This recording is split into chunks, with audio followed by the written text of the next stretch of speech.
Channel subscribe करंतु, video share करंतु, आउ बेल आइकन दबांतु। नमस्कार दर्शक बंधु, आजिर एही स्वतंत्र विश्लेषण को स्वागत।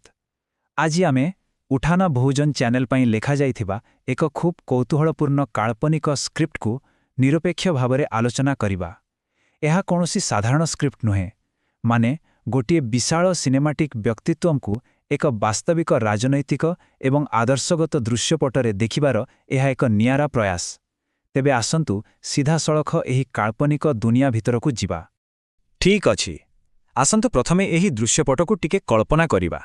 समय होउछि 10 मई 2026। स्थान हेउछि चेन्नईरा एक विशाल खोला पड़िया। सेठारे लक्ष लक्ष लोकंकर भीड़ जमिछि। एही विशाल जनसमुद्र एक ऐतिहासिक काल्पनिक शपथ ग्रहण उत्सवर साक्षी हेबाकू जाउछंती। पूरा परिवेश एक नुआ आशा एवं उत्साहरे उछुड़ी पड़ुछि, जेमिति किछि बहुत बड़ परिवर्तन घटिबाकू जाउछि। आमर आजिर एही आलोचना मुख्यतः 4टी भागरे विभक्त। प्रथमे एक काल्पनिक 2026 शपथ ग्रहण, द्वितीय दृश्य प्रतीकवाद एवं शपथ, तृतीय सेही 3टी मुख्य आदर्शगत स्तंभ एवं शेषरे एक अर्थपूर्ण मास क्लाइमैक्स। एही क्रमरे आमे आगकू बढ़िबा। तेबे आसंतु आमर प्रथम विभाग एक काल्पनिक 2026 शपथ ग्रहण पृष्ठभूमि उपरे नजर पकाइबा। स्क्रिप्टर लेखक एठारे गोटिए बहु स्पष्ट लक्ष्य रखिछंती। ताहा हेला तामिलागा भेट्री काजगम्बा टीवी के मुख्य थालापति विजयंकर मुख्यमंत्री भावरे शपथ ग्रहण। हेले सबुटु खास कथा हेउछि, गोटे पटे सिनेमार सेही मास अपील बा आकर्षण रहिबो, आउ अन्य पटे रहिबो अर्थपूर्ण आम्बेडकरवादी आदर्श। एही दुईटीर एक सुंदर मिश्रण करिबा ही एही लेखार मूल उद्देश्य। एबे द्वितीय विभाग को जीवा, दृश्य प्रतीकवाद एवं शपथ। एठारे मंच केमिति प्रस्तुत होईछि आसंतु देखिबा। एही स्लाइड्रे सबुठारो आकर्षणीय कथा हेउछि विजुअल स्टोरी टेलिंग, माने मुहरु पदेवी कथा न बाहरिबा पूर्वरु सबुकिछि स्पष्ट होई जाउछि। चरित्रटीर शारीरिक भाषा बेस शांत, किंतु आखिर एक दृढ़ निश्चय। पोशाक कहिले गोटिए साधारण धड़ा सार्ट आउ बेकरे टीवी केड़ नील और हलदिया स्कार्फ। मंचरे डॉक्टर आंबेडकर और पेरियारଙ୍କ सहित तामिल संस्कृतिर छवि रहिछि, आउ संपूर्ण गुरुत्व रहिछि संविधान एवं समानता उपरे। बेस पावरफुल नहे कि? तापरे आसुछि सेही बहु प्रतीक्षित डायलॉग। चरित्रटी एक परिचित तामिल सिनेमाटिक स्टाइल रे आरंभ करूछंती, एन्नेंजेल कुडी इरकुम, अर्थात मो हृदय रे रहुथिबा लोके। किंतु तापरे ही डॉक्टर आंबेडकरଙ୍କ प्रतिमूर्ति रे फूल चढ़ाई से सीधा सड़क संविधान कथा कहउछंती। आजी मोर विजय नुहे, विश्वासर विजय। आजी ठारू एठारे संविधान रो शासन आरंभ। मास डायलॉग सहित वास्तविकतार की चमत्कार समन्वय। एहा परे शपथ ग्रहण प्रक्रिया आरंभ होउछे, आउ एहाकू अति सुंदर भावे 3टी पदक्षेपरे सजा जाइछे। प्रथमे से सम्मानर सहित संविधान को छुउछंती। द्वितीय बाबा साहेब देखाइथिबा मार्गरे न्याय, स्वाधीनता एवं समानता पई शपथ नेउछंती। आउ तृतीय बिना कोनोसी भेदभावरे समाजर सबु वर्ग पई काम करिबाकू दृढ़ संकल्प नेउछंती। यह प्रकृतरे समानतार एक बलिष्ठ प्रतिश्रुति। एबे आमे स्क्रिप्टर सबुठु गुरुत्वपूर्ण अंश अर्थात तृतीय विभागरे पहुंची गले। 3टी आदर्शगत स्तंभ। एठारे नेतांकर नीतिगत भाषण को 3टी स्पष्ट स्तंभरे बांटी दिया जाइछि। प्रथम नीति हेउछि शिक्षा। एहाकू आरंभ करिबा पाई बाबा साहेब आंबेडकरଙ୍କ सेही दमदार उक्तिर व्यवहार करा जाइछि।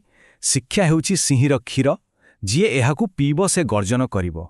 आउ ठीक एही कथा कही नुआ मुख्यमंत्री तांकर प्रथम फाइल मागणा एवं समान शिक्षा उपरे दस्तखत करूछंती।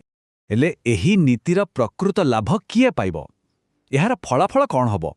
स्क्रिप्ट अनुसारे एबे जणे कलेक्टर को पुआ आउ जणे गरीब कृषि श्रमिकଙ୍କ पुआ स्कूल रे गोटिए बेंच रे बसिबे। भावन्तु तो जदि यह वास्तव रे हुए तेबे समाजर चित्र केते शीघ्र बदली जिवो। एहा ही तो हेउछि प्रकृत समानता। द्वितीय स्तंभटी हेउछि सामाजिक न्याय। एठारे गोटिए बहुत सुंदर तुलना करा जाइछि। बामपटे देखंतु अछि भिचरी, अर्थात खाली निर्वाचन जितिबा बा विजय, जहा पारंपरिक राजनीतिर लक्ष्य थाए। किंतु डाहाणपटे अछि उरीमाई, अर्थात लोकंकर मौलिक अधिकार। नुआ राजनीतिर उद्देश्य हेउछि खाली क्षमता को न आसी लोकंकु सेमानकर प्रकृत हक देबा एवं जातिभित्तिक भेदभाव को मूलरू शेष करिबा। तृतीय स्तंभ कथा कहिबा अंशग्रहण। यह केवल गोटे आम आदमी बा साधारण लोकंक सरकार नुहे, यार प्रकृत लक्ष्य हेउछि शोषित वर्गंकु सशक्त करिबा। ମାନେ ଯେଉଁ ହାତ କ୍ଷେତରେ ଲଙ୍ଗଳ ଧରୁଥିଲା ଏବେ ସେହି ହାତ କଲମ ଧରିବ, କ୍ଷମତା ଧରିବ, ସମାଜର ପ୍ରତିଟି ଲୋକଙ୍କର ଭାଗିଦାରୀ ସୁନିଶ୍ଚିତ କରିବା ହିଁ ଏହି ନୀତିର ମୂଳ ଲକ୍ଷ୍ୟ। ଆସନ୍ତୁ ଏବେ ଶେଷ ବିଭାଗକୁ ଯିବା, ଏକ ଅର୍ଥପୂର୍ଣ୍ଣ ମାସ୍ କ୍ଲାଇମାକ୍ସ। ଏଇଠାରେ ହିଁ କାହାଣୀ ତାଙ୍କର ଶେଷ ବାର୍ତ୍ତା ରଖି ଏକ ବଡ଼ ସିନେମାଟିକ୍ ଫିନିଶ୍ ଆଡ଼କୁ ଯାଉଛି। ଏଠାରେ ସ୍କ୍ରିପ୍ଟ ପୁଣି ଥରେ ନିଜର ସେହି ଦମଦାର ମାସ୍ ଷ୍ଟାଇଲକୁ ଫେରୁଛି। ନେତା ଜଣକ କହୁଛନ୍ତି, ମୁଁ ଏଠାକୁ ମୁଖ୍ୟମନ୍ତ୍ରୀ ଚେୟାରରେ ବସି ଶାସନ କରିବାକୁ ଆସିନାହିଁ, ମୁଁ ଏଠାକୁ ଆମ ସମାଜକୁ ବାନ୍ଧି ରଖିଥିବା ଶୃଙ୍ଖଳକୁ ଭାଙ୍ଗିବା ପାଇଁ ଆସିଛି। ଏଠାରେ ସେ ଜଣେ ଶାସକ ନୁହେଁ, ବରଂ ଜଣେ ମୁକ୍ତିଦାତା ବା ସଂସ୍କାରକ ଭାବରେ ଉଭା ହେଉଛନ୍ତି। ଏବଂ ଠିକ୍ ଏହାପରେ ଆସୁଛି ଆମ୍ବେଦକରବାଦୀ ବିଚାରଧାରାର ସେହି ମୂଳ ମନ୍ତ୍ର, ଶିକ୍ଷିତ ହୁଅ, ସଂଗଠିତ ହୁଅ, ସଂଘର୍ଷ କର। ଏହି ସ୍କ୍ରିପ୍ଟରେ ଏହାକୁ କେବଳ ଭିଡ଼ର ଗୋଟିଏ ନାରା ଭାବେ ରଖାଯାଏ ନାହିଁ, ବରଂ ଏହାକୁ ସମଗ୍ର ରାଜ୍ୟ ପାଇଁ ଗୋଟିଏ ନୂଆ ନିୟମ, ଗୋଟିଏ ମାର୍ଗଦର୍ଶିକା ଭାବରେ ସ୍ଥାପିତ କରିବାର ପ୍ରୟାସ କରାଯାଇଛି।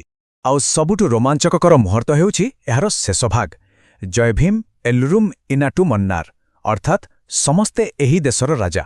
ଯେତେବେଳେ ଏହି ଶବ୍ଦ ମଞ୍ଚରୁ ଗୁଞ୍ଜରିତ ହୁଏ ଆଉ ଲକ୍ଷ ଲକ୍ଷ ଲୋକ ତାହା ସାଥିରେ ଗର୍ଜନ କରନ୍ତି, ଏହା ସିନେମାର ଷ୍ଟାଇଲ୍ ଏବଂ ସାମାଜିକ ନ୍ୟାୟର ଏକ ନିଖୁଣ ମିଶ୍ରଣ ତିଆରି କରେ।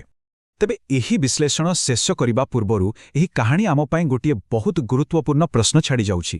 ଯଦି ଆମେ ଆମର ପ୍ରିୟ ସିନେମାଟିକ୍ ହିରୋମାନଙ୍କୁ ପର୍ଦ୍ଦାରେ ଏଭଳି କଠୋର ସମ୍ବିଧାନବାଦୀ ନେତା ଭାବରେ କଳ୍ପନା କରୁଛୁ, ତେବେ ବାସ୍ତବ ଦୁନିଆର ନେତାମାନଙ୍କ ପ୍ରତି ଆମର ଆଶା ଆଉ ଚାହିଦା ବଦଳିବା ଦରକାର କି ନୁହେଁ?